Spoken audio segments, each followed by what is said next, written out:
कृष्णा देवी आज बहुत खुश थी क्योंकि उनके बहू बेटे शहर से आए हुए थे। वैसे कुछ भी कहो, ठंड में मक्के की रोटी, सरसों का साग, गाजर का हलवा, ये सब चीजें बहुत अच्छी लगती है। तो और लो ना बहू, तुमने हलवा तो बहुत ही कम लिया है। छोटी बहू तुम भी तो खाओ, तुम भी तो बस बनाने में ही लगी हुई हो। मैं बना लूंगी, तुम भी गरम गरम खाओ। ठंड में गरम गरम खाना अच्छा लगता है। माँ जी, मैं और आप एक साथ खाएंगे। मैं आपकी और अपनी थाली लगा रही हूँ। माँ, अपनी दवाइयाँ वगैरह भी रख लेना, क्योंकि मुझे पता है तुम गांव की देसी दवाई लेती हो, उसी से तुम्हें आराम मिलता है। हाँ, मैंने पूरे 2 महीने की दवाई वैद्य जी से ले ली है। और वैसे भी मैं पूरी सर्दी अपने बेटे बहुओं के साथ रहूंगी, तो मुझे भी घुटनों में आराम ही मिलेगा। ये दवाई तो बस नाम के लिए ले जा रही हूँ। असली दवाई तो मेरी इन दोनों बहुओं की सेवा है। मेरी दोनों बहुएं ठंड में मेरा इतना ख्याल जो रखेंगी। क्यों सुमन, वर्षा, मैंने तुम दोनों के लिए ठीक कहा ना? जी माँ जी। कई सालों बाद ठंड के मौसम में कृष्णा देवी और हरिप्रसाद अपने बेटा बहू के साथ शहर जा रहे थे, इसलिए दोनों ही बहुत खुश थे। कृष्णा, तुमने रामलाल गजक वाले से मूंगफली रेवड़ी गजक मंगवाई थी, मैं ले आया हूँ। हाँ, ये ठीक किया। अब शहर की धूप में आराम से बैठकर तुम और मैं ये मूंगफली, रेवड़ी और गजक का आनंद उठाया करेंगे।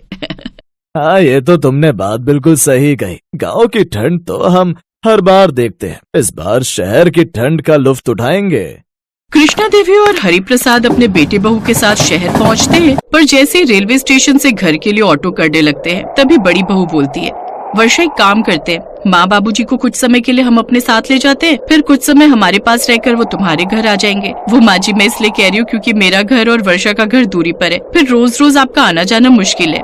ये भी ठीक रहेगा, हम कुछ दिन तुम्हारे साथ रह लेते हैं, फिर हम अपनी छोटी बहू के पास रह लेंगे। कृष्णा देवी और हरिप्रसाद पहले अपने बड़े बेटे बहू के घर रहने आ जाते हैं। सुमन बहुत चालाक थी, उसने जानबूझकर ऐसा किया था। उसे पता था कि ठंड के दिनों में वो रसोई में ज्यादा काम नहीं कर पाती है और दिल्ली की सर्दी वैसे भी कड़ाके की पड़ रही थी। सुमन की सफाई बर्तन वाली गांव गई हुई थी। सुमन को पता था कि अगले 1 महीने तक ठंड में कोई नई काम वाली मिलने वाली नहीं, इसलिए उसने इस बात का फायदा उठाया और फिर अगले दिन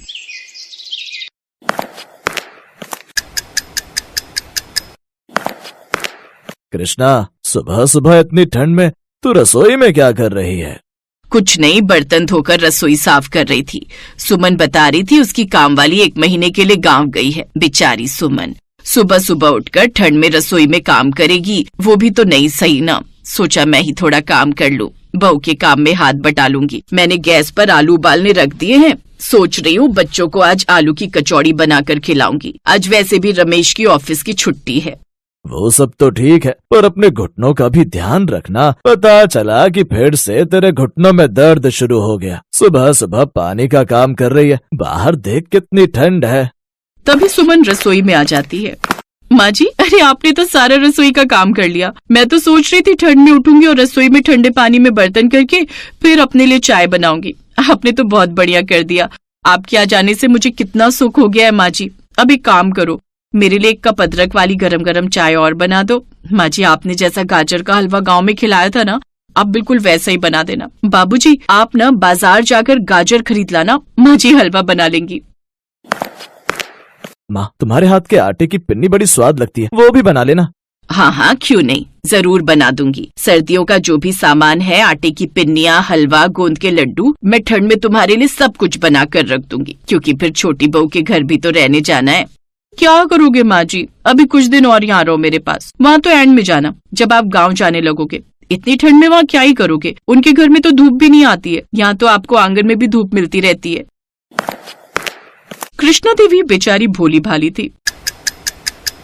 अकेले कृष्णा देवी ने ढेर सारा गाजर का हलवा भी बनाया और पिन्नी लड्डू भी बनाए। अब तो सुमन को अपनी सास की मानो आदत ही हो गई थी। वो जब देखो भरी ठंड में अपनी सास से कुछ न कुछ खाने का बनवाती रहती थी और खुद वो एक काम करके राजी नहीं थी। एक दोपहर 60 साल की बुजुर्ग कृष्णा देवी ठंड में रसोई में सारा काम करके नाश्ता बना रही थी और सुमन नाश्ता खा रही थी। तभी कृष्णा देवी का छोटा बेटा और बहू वर्षा आ गए। उन्होंने जब ये नजारा देखा तो वर्षा से रहा नहीं गया और वो बहाने से अपनी सास से बोली, माँ जी, वो मैं सत्यनारायण भगवान की कथा करवा रही हूँ, इसलिए आपको लेने आई हूँ। आज इनकी छुट्टी थी तो कार से ही आ गए। आप अपना सामान पैक कर लो और अब आप मेरे साथ रहने चलो। अचानक सत्यनारायण भगवान की कथा? पर इतनी जल्दी कैसे प्लान बना लिया? भगवान के काम में प्लान क्या बनाना, जब उनकी इच्छा होती है तभी सारे काम हो जाते हैं। पर आज तो सुमन ने साग मंगवाया हुआ था, वो भी साफ करना है, बनाना है। हाँ, अगर माँ जी चली गई तो इतने ठंडे पानी से साग कौन धोएगा? अब मेरा मतलब है माँ जी साग बहुत अच्छा बनाती है ना, मैं ये कह रही थी। अब आपके साग के चक्कर में माँ जी थोड़ी यहाँ बैठी रहेंगी। आप बना लो साग, आपको भी तो आता है। और एक काम करना, माँ जी के लिए भिजवा देना। अरे मैं लेता जाऊंगा भाभी, मुझे वैसे भी इस साइड दोबारा आना है, आप साग बनाकर तैयार रखना। वर्षा के ससुर बहुत खुश थे क्योंकि वो जानते थे कि उनकी छोटी बहू वर्षा बहुत अच्छी है और वो सुमन की तरह कृष्णा देवी को ठंड में परेशान भी नहीं होने देगी। कहीं न कहीं उन्होंने चोरी छुपे अपनी बहू से पहले ये बात कह दी थी, इसीलिए तो वर्षा बहाने से अपनी सास को लेने आई थी। सास के जाने के बाद सुमन को अपनी सास की कदर हुई क्योंकि सास के होते हुए तो वो कोई काम कर ही नहीं रही थी, ठंड से बची हुई थी। पर सास के जाते ही सारे काम उसके सिर पर आ गए। कृष्णा देवी को अपनी बड़ी बहू और छोटी बहू में फर्क उसी दिन समझ में आ गया जब दोपहर के समय कृष्णा देवी और हरि प्रसाद छत पर धूप सेक रहे थे और बहू वर्षा उनके लिए गरम गरम खाना बनाकर ला रही थी। माँ बाबूजी, मूली और अमरूद भी काट कर लाई हूँ, कल ये ऑफिस से आते हुए ले आए थे। कच्ची कच्ची मूली है, अमरूद देखो कितना मीठा है, माँ जी खाकर देखो। कृष्णा सच बताना, क्या छोटी बहू के घर आकर तुम्हें अच्छा नहीं लग रहा? बहुत अच्छा लग रहा है जी। वर्षा तुम बहुत अच्छी हो बहू। और वो मैं कह रही थी सत्यनारायण भगवान की कथा। माँ जी अब मुँह से बोला है तो हम जरूर करवाएंगे सत्यनारायण भगवान की कथा, क्यों बाबूजी? हाँ बहू, जरूर करवाएंगे, कल ही रख देते हैं। बहू प्रसाद वगैरह बनाना हो तो मुझे बता देना। माँ जी आप मेरे पास हो ना, तो यहाँ पर आप आराम से रहो, मैं आपको कोई काम नहीं करने दूंगी। आप मेरे पास आराम के लिए आए हो, काम करने के लिए नहीं। और रही बात प्रसाद की, तो वो तो मैं बना लूंगी। छोटी बहू वर्षा की बात सुनकर कृष्णा देवी की आंखों में आंसू आ गए। सच्ची तो है, हमारे बड़े हमसे और क्या चाहते हैं, बस अपनापन और प्यार। वो हमारे लिए इतना कुछ करते हैं, वो भी बिना किसी स्वार्थ के। तो हमें भी अपने बड़ों की सेवा निस्वार्थ भावना से करनी चाहिए, यही अच्छे संस्कारों की पहचान है।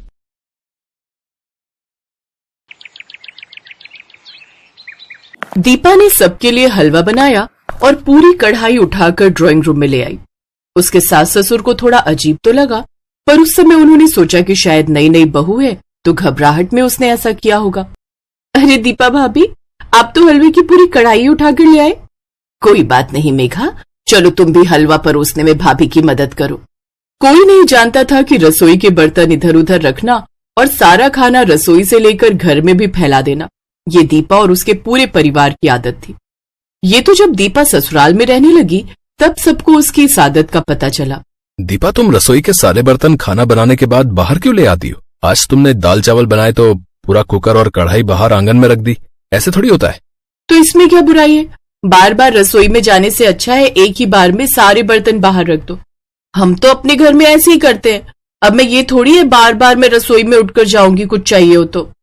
सबके बार बार टोकने पर भी दीपा ने अपनी आदत को नहीं सुधारा। एक दिन दीपा के सास ससुर कहीं बाहर गए हुए थे, वहीं दीपा खाना बनाकर हॉल में बैठी हुई थी। तभी कुछ मेहमान आ जाते हैं। नमस्ते बेटा, आशा बहन जी घर पर नहीं है क्या? माँ बाबूजी किसी जरूरी काम से बाहर गए हैं। ऐसा है बेटा, हमारे बेटे जो है राहुल की शादी है, ये शादी का कार्ड है और मिठाई का डिब्बा। माँ पापा से कह देना कि सबने शादी में जरूर आना है। तभी आनंद भी कमरे से बाहर आ जाता है। नमस्ते अंकल जी, नमस्ते आंटी जी, आइए बैठिए ना। दीपा, अंकल आंटी के लिए कुछ चाय नाश्ता? नहीं नहीं बेटा, मुझे लगता है आप खाने के लिए बैठे हो, फिर कभी आएंगे। अच्छा शादी में सबने पहुंचना है, मम्मी पापा को बोल देना। कार्ड देने आए पति पत्नी अजीब सा मुंह बनाकर वहां से चले गए। दीपा की सास अगले दिन पड़ोस वाली के साथ बातें कर रही थी। क्या बात है आशा बहन, सुना है तुमने तो पूरे घर को रसोई बना दिया है। कल मिस्टर शर्मा और उनकी पत्नी तुम्हारे घर कार्ड देने आए थे ना? हाँ आए तो थे, क्या हुआ? वही बता रहे थे कि तुम्हारे घर जब कार्ड देने गए तो उनसे खड़ा भी नहीं हुआ गया। तुम्हारी बहू ने पूरे ड्राइंग रूम को रसोई बनाकर रखा हुआ था, जिधर देखो उधर खाने के बर्तन फैले हुए थे। मुझे तो मिसेस शर्मा ही बता रही थी, बोली उन्हें तो बहुत प्यास भी लगी थी, पर वहाँ तुम्हारे घर उन्होंने पानी भी नहीं पिया क्योंकि तुम्हारे घर में उनका रुकने का मन ही नहीं था। ऐसे कौन खाना खाता है आशा बहन? मैं बहू से इस बारे में बात करूंगी। अच्छा मैं चलती हूँ। दीपा की सास गुस्से से भरी हुई थी। वो जैसे ही अपनी बहू दीपा को खरी खोटी सुनाने के लिए जाने लगती है, तभी एक टैक्सी उनके दरवाजे पर रुकती है। टैक्सी में दीपा के मम्मी पापा और भाई बहन बैठे हुए थे। दीपा का मायका दूसरे शहर में था, इसलिए शादी के बाद उसके मायके वाले उसे मिलने और कुछ दिन उसके पास रहने आए थे। इस वजह से दीपा की सास उसे कुछ कह नहीं पाई। माँ पापा, ज्योति अमन, आप सबने तो मुझे सरप्राइज दे दिया। हाँ, सोचा शादी के बाद कुछ दिन तुम्हारे पास रह लेते हैं, तुम्हारे शहर में घूम लेंगे। अभी कुछ दिन काम तो था नहीं, इसलिए घर पर खाली ही बैठे थे, तभी तुमसे मिलने आ गए। बहुत अच्छा किया। दीदी, बहुत जोरों की भूख लगी है, कुछ बढ़िया खाने को मिल जाए तो मजा आ जाए। दीपा दीदी, मैं तो आपके हाथों के गरम गरम छोले भटूरे खाने के लिए तरस गई। मम्मी तो बनाती ही नहीं है। कोई बात नहीं, मैं अभी थोड़ी देर में सब कुछ बढ़िया तैयार कर दूंगी, तब तक आप लोग फ्रेश हो जाओ। आशा देवी ने सोचा भी नहीं था कि कुछ देर बाद उसके घर का नजारा क्या होने वाला है। अरे दीपा, मुझे प्याज टमाटर यहीं दे दे, मैं काट देती हूँ। हाँ माँ, मैं लाती हूँ। दीदी, मैं सलाद का सामान लेकर आती हूँ, आप मुझे बता दो कहाँ रखा है। वही फ्रिज में सब कुछ है, निकाल कर यहीं बाहर ले आओ। तीनों मिलकर बैठकर काम भी कर लेंगे और गप्पे भी मार लेंगे। ड्राइंग रूम की हालत देखने वाली थी। एक तरफ मेज पर आलू प्याज के छिलके बिखरे हुए थे और बाकी सब सब्जियां फैलाकर बैठी हुई थी। पूरे ड्राइंग रूम का नजारा देखने वाला था। भाभी, ये सब क्या है? पूरे ड्राइंग रूम को तो आपने रसोई बना दिया, सब कुछ गंदा हो गया है। अभी तो काम वाली सफाई करके गई थी और देखो ना, जगह जगह से पंखे से आटा उड़कर इधर उधर फैल रहा है। कोई नहीं, मैं अभी साफ कर दूंगी, बस हो ही गया। ज्योति गुस्से में अपनी मम्मी के कमरे में जाती है और सारी बात कह देती है। माँ, घर का क्या हाल हो गया, आपको भी पता है ये घर कम रसोई ज्यादा लगता है। जहाँ देखो वहां सब्जियां, बर्तन, आटा, दाल, चावल इधर उधर बिखरा ही रहता है। भैया भी भाभी को कुछ नहीं कहते। जब से वो इस घर में आई, घर में बिल्कुल साफ सफाई नहीं रहती। ऊपर से उनके मायके वाले और यहाँ आकर बस गए। मैं भी इसी बात से तंग हूँ। ये तेरे पापा बैठे हुए हैं ना, ये कुछ नहीं बोलते, बस मुंह सिलकर बैठे रहते हैं। अरे तुम तो मेरे पीछे ही पड़ी रहती हो आशा। मैं क्या बहू के घर वालों को ये जाकर कह दूं कि वो यहाँ से चले जाएं? हैं? तुम भी कैसी बातें करती हो। थोड़े दिन की बात है, संभाल लो। जब वो चले जाएंगे तब हम बहू से बात करेंगे। एक दिन दीपा रसोई में खिचड़ी बना रही थी। उसने खिचड़ी बनाई और गरम गरम कुकर लाकर ड्राइंग रूम में रख दिया और अंदर बर्तन लेने के लिए चली गई। तभी दीपा की सास अलमारी से कुछ सामान निकालने आई। उस समय ड्राइंग रूम में कोई नहीं था, बस दीपा की सास आशा ही थी। अचानक कुकर फट गया। आशा को अस्पताल लेकर जाते हैं। घबराने की कोई बात नहीं है, मैंने आशा जी के हाथ पर दवाई लगा दी है, कुछ दिनों में आराम आ जाएगा। ये सब दीपा भाभी और इनके मायके वालों के कारण हुआ है। अगर इनमें जरा सी भी समझ होती तो ये इस तरह से लापरवाही ना करती। आज अगर माँ को कुछ हो जाता ना, तो बस मैं तो इनसे बिल्कुल रिश्ता तोड़ देती। सबका मूड खराब था क्योंकि जो भी हुआ था बहुत गलत हुआ था। दीपा और उसके मायके वाले भी थोड़े घबराए हुए थे। उन्हें डर था कि कहीं वो दीपा के साथ कुछ गलत ना करे। दीपा के मम्मी पापा और दीपा बहुत शर्मिंदा थे। समधन जी, जो भी हुआ बहुत गलत हुआ, पर आप हम सबकी गलतियों की सजा हमारी दीपा को मत देना। हम वादा करते हैं हम कभी भी यहाँ नहीं आएंगे। हम दीपा से दूर रहेंगे, पर आप दीपा को हमारे साथ मत भेजना। दीपा की आंखों में आंसू आ जाते हैं। दीपा फूट फूट कर रोने लगती है। दीपा बहू, मैंने तुम्हें कब कहा कि यहाँ से जाओ? मैंने तो कुछ भी नहीं कहा। गलती तो हर किसी से होती है, और फिर देखो तो मैं बिल्कुल ठीक हूँ। पर आगे से ध्यान रखना, जो चीज जहाँ के लिए बनी होती है हमें उसका इस्तेमाल वहीं करना चाहिए। चलो अब चुप हो जाओ, और आप सब भी इस तरह की बातें मत कीजिए। ये आपका ही घर है और जब भी चाहे आप यहाँ आ सकते हैं। और अभी आप सभी यहाँ से नहीं जाएंगे। अगले हफ्ते दीपा का जन्मदिन है, उसके बाद ही हम आपको जाने देंगे। माँ जी, आपको कैसे पता मेरा जन्मदिन है?